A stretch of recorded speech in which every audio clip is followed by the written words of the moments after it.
मैं गोली से, बंदूकों से नहीं डरता हूँ। मैं संवैधानिक रास्ते से चलता हूँ। गोली चलाने वालों को भी कहना चाहता हूँ, कुदरत उनको सद्बुद्धि दे, गलत जगह पंगा ले रहे हैं।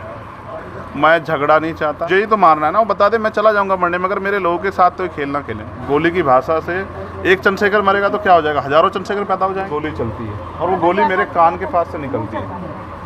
मैं अपने साथियों को कहता हूँ कि गोली चली, लगी, बुलेट जो चीरती हुई लोहे के हिस्से को गाड़ी के, और वो मुझे लगी तब मुझे एहसास हुआ कि हम गिर गए। पीछे ये आज का हमला नहीं है, ये तो हमला वंचितों पे सदियों से होता है, और ये कोई पहला वंचित वर्ग कोई व्यक्ति नहीं इसकी जान पे बनाई है। ऐसे बहुत सारे इंसिडेंट हुए, बहुत सारे लोगों की जान गई, लेकिन आज कानून का राज है। जब मेरे जैसे व्यक्ति के साथ ये हो रहा है तो आम वंचित वर्ग के व्यक्ति के साथ क्या होता है, उत्तर प्रदेश में क्या लॉ एंड ऑर्डर है, इसको हमें समझना चाहिए। और अब तक क्या कार्रवाई, ये 24 घंटे ज़्यादा आपके सामने है।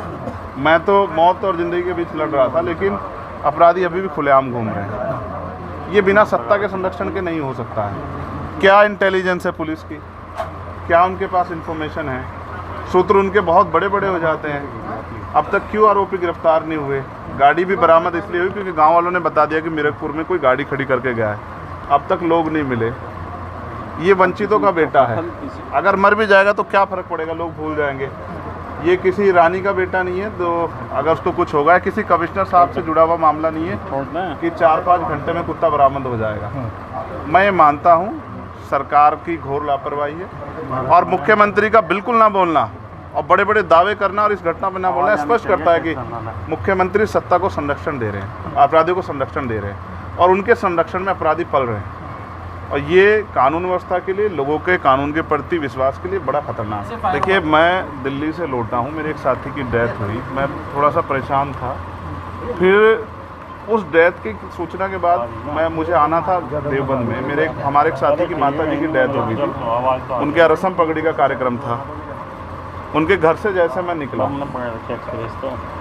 सहारनपुर की तरफ मुश्किल से 50 मीटर चला होगा, एक गाड़ी आती है। मैं फ़ोन पे तरह मेरा ध्यान था, उसने जो वहाँ से गोली चलती है और वो गोली मेरे कान के पास से निकलती है। मैं अपने साथियों को कहता हूँ कि गोली चली है। पहले मुझे लगा, आवाज़ से लगा पटाखा है, लेकिन बाद में जब वो उसके वाइब्रेशन हुई जाते हुए तो मुझे एहसास हुआ गोली, और वो गाड़ी में टकराई। फिर दूसरी गोली जब मुझे लगी, बुलेट जो चीरती हुई लोहे के हिस्से को गाड़ी के, और वो मुझे लगी तब मुझे एहसास हुआ कि हम गिर गए। फिर तीसरी गोली चली जिसने मेरा आगे वाला शीशा पूरा डैमेज कर दिया। चौथी गोली पे मैं नीचे हो गया, जो गोली आपने देखा कि वो सीधी उसमें लगी। अगर मैं नीचे ना होता तो वो मेरी छाती के आर पार चली जाती। फिर वो गाड़ी 10 मीटर आगे जाकर रुक जाती है, वो 2 हवा में फायर करते हैं जैसा मैंने देखा, और फिर उन्होंने फिर हमारी गाड़ी फायर किया।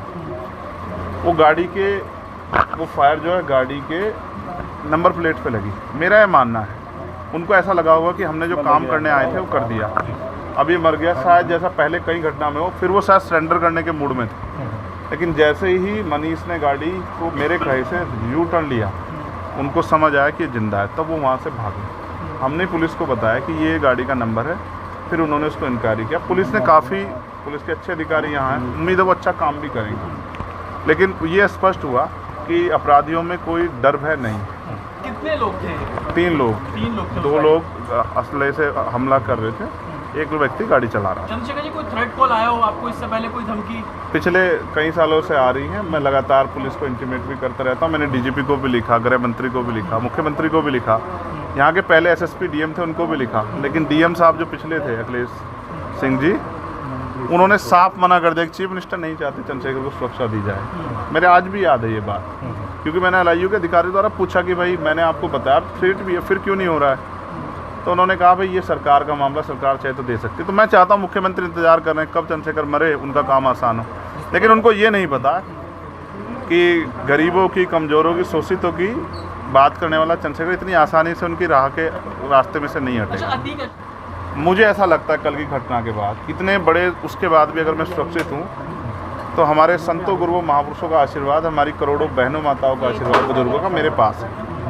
और मैं जो जिम्मेदारी मैं लेके मैदान में आया हूँ, बाबा साहब अम्बेडकर, माननीय काशीराम साहब, सदगुरु रविदास जी का जो बेगमपुरा राज का सपना है, मानवता के राज का सपना है, संविधान को लागू कराने का है, इन वर्गों को अधिकार देने का है, जब तक वो पूरा नहीं होगा मैं कहीं जाने वाला भी नहीं। गाड़ी को मीरकपुर में छोड़कर अपराधी भाग जाते हैं, तो उसको कुछ और बता रहे, कुछ तो कहानी कुछ और नया मोड़ देने की कोशिश हो सकता है वो चाहते थे जो गुजरों और दलित समाज में एकता बनी है वो एकता टूट जाए, ये होगा ही नहीं कभी।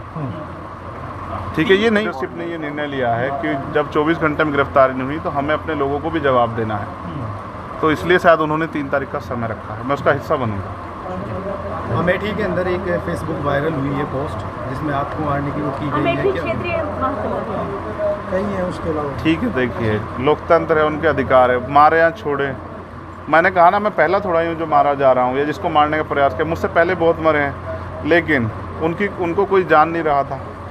मुझे लोग जानते हैं तो मेरी बात आगे बढ़ती, लेकिन मैं अपने लोगों को मरने नहीं दूंगा। ये भी मैं उनको संदेश देना चाहता हूँ। देखो, मैं गोली से डरता नहीं, मैं गोली से बंदूकों से नहीं डरता हूँ। मैं संवैधानिक रास्ते से चलता हूँ, संविधान को मानता हूँ। गोली चलाने वालों को भी कहना चाहता हूँ, कुदरत उनको सद्बुद्धि दे, गलत जगह पंगा ले रहे हैं।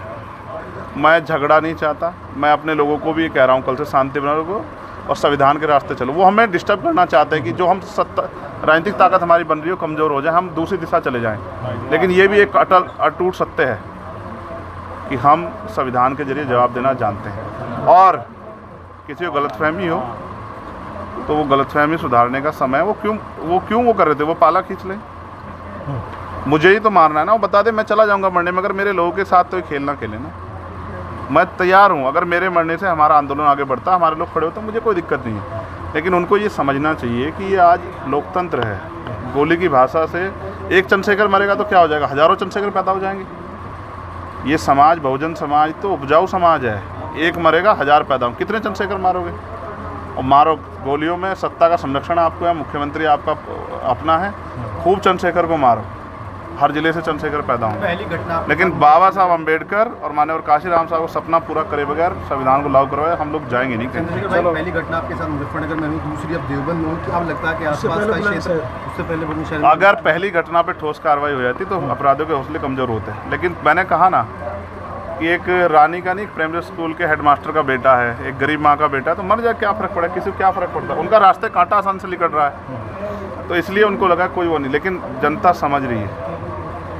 मेरे एक खून का जवाब मेरे लोग जो है ना मुझे संरक्षण दे के लेंगे, और वो सबक सिखाएंगे भारतीय जनता पार्टी की सरकार को, जिसके अब संरक्षण में गुंडे पल रहे हैं। एक आखिरी सवाल है, क्या ये पॉलिटिकल अटैक था आपको लगता है? पुलिस जांच कर रही है कि मेरे मरने से किसको फ़ायदा हो सकता है, कौन मुझे चाहता मैं मर जाऊं। पुलिस जांच कर रही है, मुझे उम्मीद है पुलिस फेयर जांच करके, कोई मैनिपुलेट करके नहीं, सही जवाब देगी कि उन्होंने ऐसा क्यों किया। चंद्रशेखर का जो कद बढ़ रहा है देश के अंदर, मुख्यमंत्रियों ने भी अब ट्वीट किया है, ओवैसी ट्वीट कर रहे हैं, कहीं और कर रहे हैं, तो इस चीज़ को क्या ये लगता है? कुछ भी गलत होगा तो लोग बोलेंगे। अगर कल मेरी जान ही चली जाती तो लोग फिर भी तो उनको पीड़ा होती, उनको अपना भी देखना है, कल उनके साथ भी हो सकती है। ये लाइन ही विचारधारा ही गलत है कि गोली से वो करो, और ये बीजेपी की भाषा है, गोली मारो सालों को, ये वो उपजाऊ हो रही है। देखिए, बहन जी से मेरी कोई नाराज़गी नहीं है, मैंने उनको हमेशा बड़ा माना, वो मुझे छोटा नहीं मानती अपने परिवार का। उनको ये घटना छोटी लगी, शायद अगर मैं मर भी जाता शायद उनको इस पर कोई शायद बुरा नहीं लगता, मुझे उनसे कोई दुख नहीं है। मेरे लोग मेरे साथ हैं, ये बहुत, और वो समझ रहे हैं कि जो उनके लिए मरने को तैयार है, जिसने जान पे जिसकी बनाई है, वो हमारा अपना है। मेरे लोग मेरे साथ खड़े होंगे, मैं इस लड़ाई को लड़ता रहूँ। लगभग सभी दलों के लोग आपसे मिलने आए हैं, कैसा कुछ देखते हैं? क्या नहीं, मैं उनका धन्यवाद करता हूँ। नहीं, मैं कह रहा हूँ बस सबका धन्यवाद करता हूँ, मगर ये है मैं ये प्रयास करूँगा कि भविष्य में ऐसा किसी के साथ ना हो, इसलिए लॉ एंड ऑर्डर की कानून व्यवस्था अच्छी होनी चाहिए, मुख्यमंत्री इस पर ध्यान देना चाहिए। बात चंद्रशेखर की नहीं है, बात इस प्रदेश में हो रही हज़ारों बहनों के साथ जो अस्मतें लूट रही है, हर महीने रेप हत्या हो रही हैं, लोगों की जान जा रही है, सब उन पर वो करता है। तो वो मुख्यमंत्री पद पर बैठे हैं, अगर वो इसको संभाल नहीं पा रहे तो क्या फ़ायदा, फिर उनको इस्तीफा दे देना चाहिए। फिलहाल आप ठीक है, डिस्चार्ज किया जा रहा है? हाँ, ठीक हूँ। आपके कार्यकर्ताओं ने आज जो है जगह जगह ज्ञापन दिया है, सहारनपुर में दिया। अगली रणनीति क्या रहेगी? नहीं, कोई रणनीति नहीं है, पार्टी के सीनियर लीडर जो तय करेंगे हम लोग उस पर काम करेंगे। और दूसरा, मेरे पीठ में जहाँ गोली लगी है वहाँ ड्रेसिंग जारी है, पहले से आराम है, बस एक जलन और वो घाव है, जख्म वो तो है ही, तो सांस लेने में दिक्कत थी। बीपी जो है फ्लक्चुएट हो रहा था, अप डाउन हो रहा था, वो अब ठीक है पहले से। चलो।